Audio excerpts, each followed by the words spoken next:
Before Wisconsin had inspectors, before licenses, before venting rules, cleanouts, cross-connection control, and statewide enforcement, there was a city that trusted its water.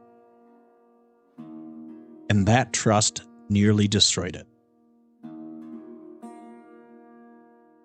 Tonight, I want to take you to the shores of Ashland. In the late 1800s, long before anyone spoke of the words plumbing code. This is not a story about fittings and pipe sizes. This is a story about people, about fear, about loss, and about why Wisconsin became the first state in America to decide that clean water was not optional. In the 1880s, Ashland was a boomtown. Perched on the edge of Lake Superior, it was perfectly positioned for shipping, lumber, and iron ore. Trains arrived daily, ships filled the harbor. Men came from across the Midwest for work. New buildings rose as fast as hands could frame them. Ashland smelled like fresh-cut timber, coal smoke, lake water, and ambition. Hotels filled nightly, saloons spilled light onto muddy streets. Families arrived with children and trunks and plans for the future. The town felt unstoppable. But beneath all that motion, something ancient and dangerous moved quietly through the city. Water. For most families in Ashland, water was something you carried, cooked with, washed in, trusted without question. It poured from pumps and taps. It filled tubs and kettles and wash basins. It baptized babies and prepared meals and cleaned wounds. And all of that came from the bay. At the same time, nearly all the waste went back into the bay. Human waste, animal runoff, hospital discharge, industrial waste. There was no filtration, no treatment, no chemical disinfection. The bay was both the city's lifeline and its dumping ground. In hindsight, the dangers feel obvious. But at the time, this was normal. In 1885, a private water company installed Ashland's first public water system. It was announced as a leap into modern city life. Pipes ran into buildings. Homes no longer had to rely solely on hand pumps or hauled buckets. The intake line stretched out into Chequamegon Bay and pulled raw lake water directly into the system. At the same time, sewage lines emptied right back into the same bay. And the bay did not flush itself clean. Its circulation was slow. What entered, lingered. Quietly, steadily, invisibly, the plumbing system began feeding sickness back into the community. Typhoid fever does not arrive like lightning. It arrives like a whisper. First a few fevers, then weakness, then stomach pain, then delirium, then death. Through the late 1880s, typhoid began appearing again and again in Ashland. Each fall, infected lumber workers arrived from camps in the North Woods. Hospitals cared for them. Their waste went into the bay. The city pumped that water right back into homes. The disease moved in slow circles through the plumbing. Fathers fell sick. Mothers followed, children soon after. Funerals became familiar. The intake pipes that fed the city were laid directly on the floor of the bay. Ships came and went constantly. Anchors dropped. Lines broke. Every time a pipe ruptured, contaminated bay water rushed directly into the system. There were days when the water turned cloudy. Days when it smelled wrong. Days when people boiled it. Days when they didn't. By the late 1880s and early 1890s, typhoid was no longer surprising. It had become seasonal.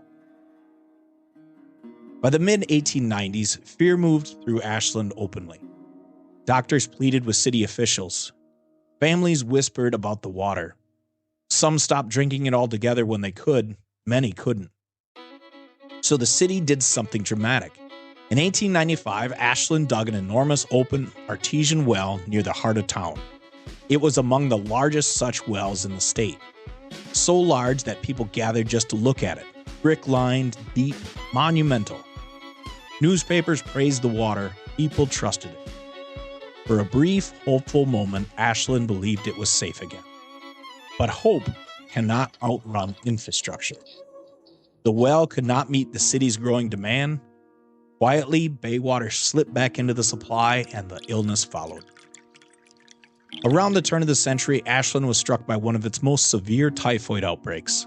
Dozens upon dozens fell ill. Many died. Entire households were affected. At this point, no one doubted the source. It was not fate, it was not mystery, it was the water. And the water was controlled by a private company operating under a long franchise contract. The city could not simply take it back. Ashland hired sanitation enforcement officers to inspect privies, investigate drainage, and track illness. Scientists from the University of Wisconsin were invited to study the water. The findings were clear.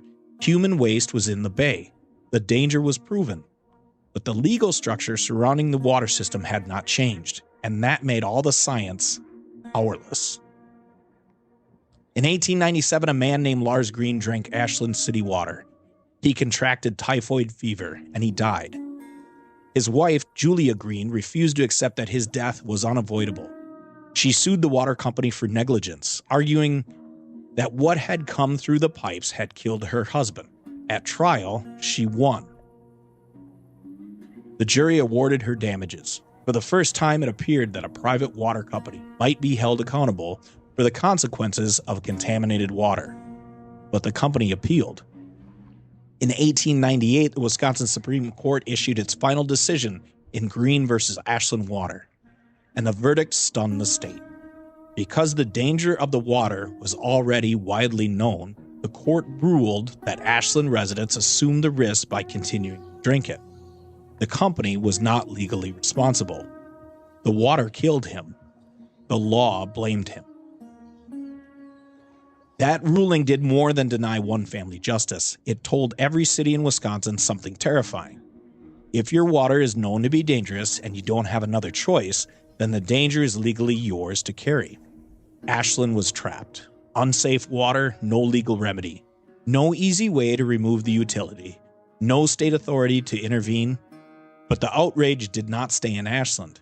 It moved outward. If you'd like to explore the historical records behind this story, the court case, the water reports, the public health documentation, all of that source material is linked directly in the show notes for this episode. These aren't secondhand stories, these are original records that change how Wisconsin thought about water, health, and plumbing. Doctors began demanding state authority. Engineers demanded regulation. Public health leaders demanded standards. They argued that sanitation could no longer be left to private contracts and fragmented local politics. That clean water, proper waste disposal, and safe plumbing were not luxuries, they were life-saving infrastructure. And slowly, Wisconsin began to listen. This episode is also being released with intention. We are approaching the anniversary of that 1898 Ashland court ruling, the decision that declared contaminated drinking water a known risk rather than a legal failure. That moment would go on to ignite a chain of events that reshaped public health across this entire state. As this year closes, this story is not just history. It's a reminder of the cost behind every safeguard we now take for granted. In the next episode, we'll follow what happened after Ashland's disaster and that court ruling. We'll trace how Wisconsin took control of water utilities, how plumbers became licensed, and how in 1914 our state became the first nation to adopt a statewide plumbing code. Not because of theory, but because a city paid the price. This is Mastering Wisconsin Plumbing, and this is why the code exists.